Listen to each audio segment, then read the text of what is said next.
Movie की शुरुआत में हमें बताया जाता है कि अपराधी लोग हमारे साथ समाज में रहने के लायक नहीं होते हैं, इसलिए उनके लिए खास जगह बनाई गई है और वो जगह एक बड़ी सी रेगिस्तान के बीच में मौजूद है। अब जो लोग किसी अपराध के लिए यहाँ पर आते हैं उन्हें बैड बैचर्स कहा जाता है और प्रत्येक कैदी को अपनी आइडेंटिटी के लिए एक सेपरेट कोड दे दिया जाता है। इस एरिया में कैदियों को दो ग्रुप्स में डिवाइड किया गया है। एक ग्रुप नॉर्मल इंसानों का होता है जिसे कंफर्ट ग्रुप कहते हैं और दूसरा नरभक्षी इंसानों का। अब यहाँ पर एक गाड़ी आती है जिसमें कुछ पुलिस ऑफिसर्स एक लड़की को लाते हैं और उसे इस जेल में छोड़कर वहाँ से चले जाते हैं। दरअसल यहाँ पर फिलहाल 5000 से ज्यादा कैदी रह रहे हैं और वो सब भाग ना पाए इसके लिए इस एरिया के चारों ओर स्टील की बहुत बड़ी दीवार होती है। अब जो लड़की यहाँ पर नई आई है उसका नाम अर्लेन होता है। वो यहाँ से आगे निकलती है तब उसे एक नोटिस बोर्ड दिखाई देता है जिस पर लिखा होता है कि इससे आगे का एरिया अमेरिका के हिस्से में नहीं आता है और इस एरिया में किसी भी इंसान के साथ जो भी होता है उसकी जिम्मेवारी अमेरिका पुलिस की नहीं होगी। अब हम अर्लेन के पास एक पेज देखते हैं जिस पर लिखा होता है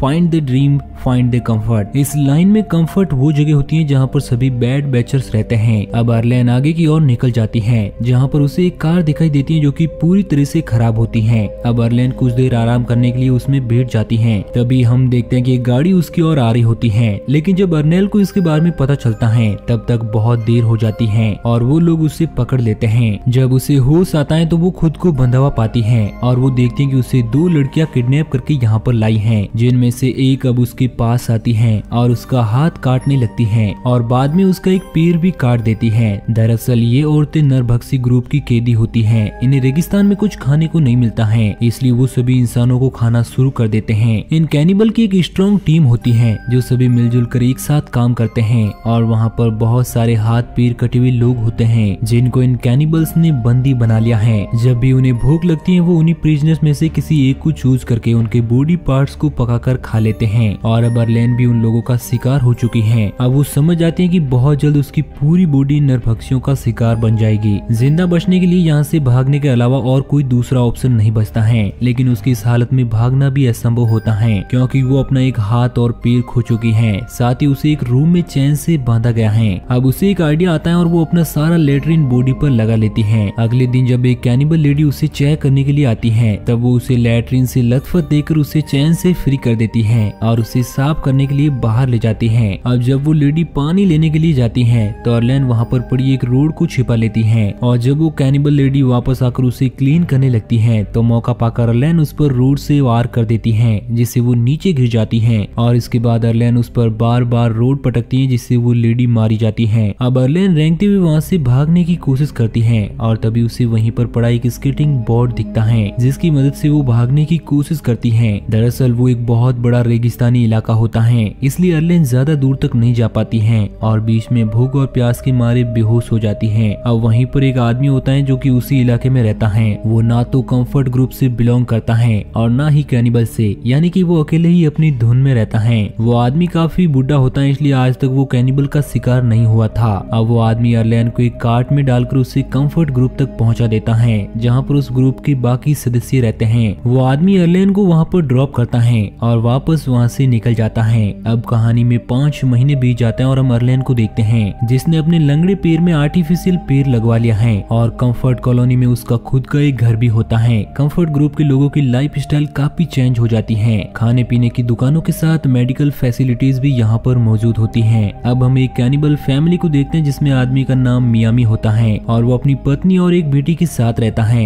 दरअसल वो आदमी एक अच्छा आर्टिस्ट होता है इसलिए वो अपनी बच्ची की पेंटिंग बनाता है। अब मियामी मैन एक लड़की के पास जाता है जिसको उसने बंदी बनाया हुआ है। अब वो उसे मारकर उसकी पूरी बॉडी के टुकड़े टुकड़े कर देता है और वो सभी मिलकर उस ह्यूमन मीट का डिनर करते हैं। दूसरी ओर हम अर्लेन को देखते हैं जो अपने हाथ और पैर को खोने का दुख अभी भी महसूस कर रही है और उसे मन ही मन उन कैनिबल्स पर बहुत गुस्सा आता है क्योंकि उन्हीं की वजह से उसकी ये हालत हुई है। नेक्स्ट डे हम देखते हैं कि अर्लेन अपनी गन लोड करती है और उन कैनिबल से बदला लेने के लिए वहाँ पर बने एक हिडन डोर से निकल जाती है। दूसरी ओर मियामी मैन की वाइफ को सामान लेने के बारे में सोचती है इसलिए वो अपनी बच्ची को भी साथ ले लेती है। वो दोनों माँ बेटी पुराने सामान से कुछ झंकी चीजें ढूंढ रही होती हैं। तभी अर्लेन दूर से ही उन्हें देख लेती है इसलिए वो उनके पास आकर मियामी मैन की वाइफ पर गन तान देती है क्योंकि उसे पता चल जाता है कि वो एक कैनिबल है। अब वो कैनिबल लेडी अर्लेन से बहुत रिक्वेस्ट करती है और कहती है कि मैंने तुम्हारा कुछ नहीं बिगाड़ा है, प्लीज हमें जाने दीजिए। मगर अर्लेन कहती है कि मैंने भी तुम कैनिबल लोगों से बहुत रिक्वेस्ट की लेकिन उन्होंने मेरा हाथ और पैर काट दिया, इसलिए मैं तुम्हें नहीं जाने दे सकती।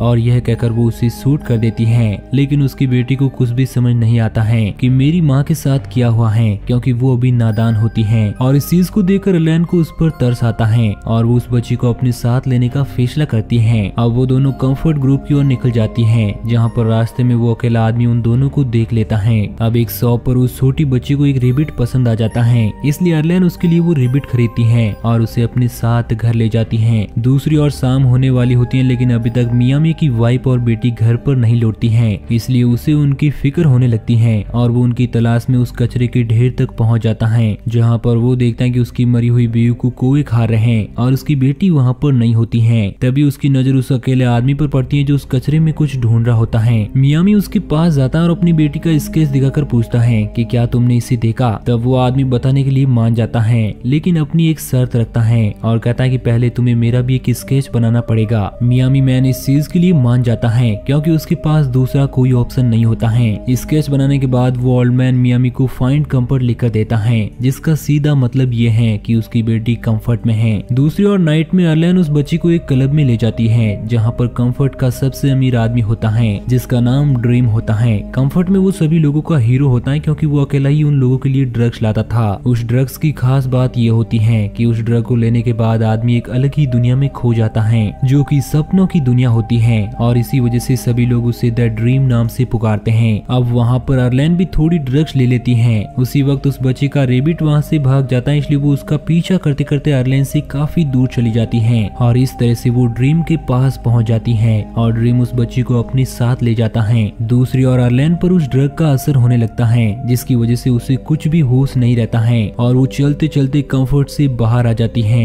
नशे में उसे ये भी नहीं पता चलता कि मियामी उसके पास खड़ा है। नेक्स्ट मॉर्निंग जब उसे होश आता है तो वो अपने आप को कंफर्ट से काफी दूर पाती है और उसके सामने मियामी मैन खड़ा होता है, जिसके हाथ में अर्लेन की आर्टिफिशियल टांग होती है। अब मियामी उसे अपनी बेटी का स्केच दिखाते हुए पूछता है कि क्या तुमने इसे देखा है। तब अर्लेन झूठ बोलती है और उसे मना कर देती है। दरअसल कंफर्ट में किसी भी कैनिबल का एंटर करना मना होता है। अगर कोई चला जाता है तो वहाँ के गार्ड उसे शूट कर देते हैं। इसलिए मियामी अर्लेन के साथ एक डील करता है और कहता है कि अगर तुम मेरी बेटी को कंफर्ट से ढूंढ कर ले आओगी तो मैं तुम्हें छोड़ दूंगा, और अर्लेन इस डील को मान जाती है। मियामी उसे वार्न करता है कि अगर तुमने ऐसा नहीं किया तो मैं तुम्हें किसी भी हालत में जिंदा नहीं छोड़ूंगा। अब डील डन होने के बाद वो दोनों कंफर्ट की ओर निकल जाते हैं, जहाँ पर रास्ते में उन्हें एक कैनिबल मिलता है जो मियामी से कहता है कि अगर तुम मुझे इस लड़की की एक टांग काट कर देते हो तो मैं तुम्हें गाड़ी का फ्यूल दे सकता हूँ। मियामी इसके लिए मना करता है। तब वो उसे धमकाता है और कहता है कि मैं तुम्हें मारकर इस लड़की को यहाँ से ले जाऊंगा। तब मियामी बिना दिक्कत के अर्लेन को उन्हें सौंप देता है। अब जब वो अर्लेन को लेकर वहाँ से जा रहा होता है तभी मियामी पीछे से एक चाकू फेंकता है, जिसकी वजह से वो कैनिबल मारा जाता है। अब मियामी उस आदमी का सारा सामान ले लेता है और साथ ही एक हाथ भी काट देता है। इसके बाद वो दोनों बाइक पर कंफर्ट की ओर निकल जाते हैं, लेकिन बीच रास्ते में रेतीला तूफान आ जाता है, जिसकी वजह से उन्हें अपने टेंट के नीचे बैठकर रुकना पड़ता है। अब तूफान रुकते रुकते रात हो जाती है,